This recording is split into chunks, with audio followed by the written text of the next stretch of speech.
من الصين إلى بلد العز والمحبة موطأ الراس. أشيل هذا الأبيات احتراما وتقديرا للشاعر أبو ظما محمد قعشة. مالك الملك موسع رحمتك يا إلهي، لو يضيق الفاظ الرحم من أقصاه وارجع. أنت جاي ومعبودي وإليك وانتبهي، من سواك الذي ناداه يونس ولجاه. قد توجهت لك يا وجهتي واتجاهي، ما لغيرك حنيت الراس لو جاه ما جاه.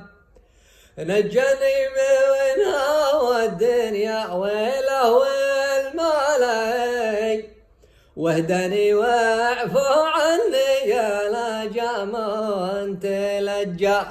خايف القاك وانا عنك ساهي ويلاي، يوم تبيض في اوجه وتسود اوجه.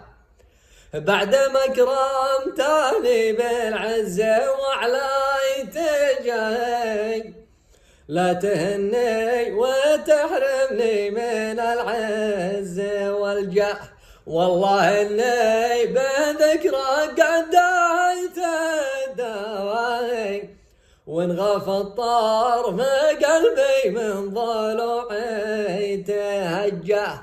لو دهني زمان المظهر وانتبهي، بحتجي فيك واحرق كل باطل بمحجاه. لو دهني زمان المظهر وانتبهي، بحتجي فيك واحرق كل باطل بمحجاه.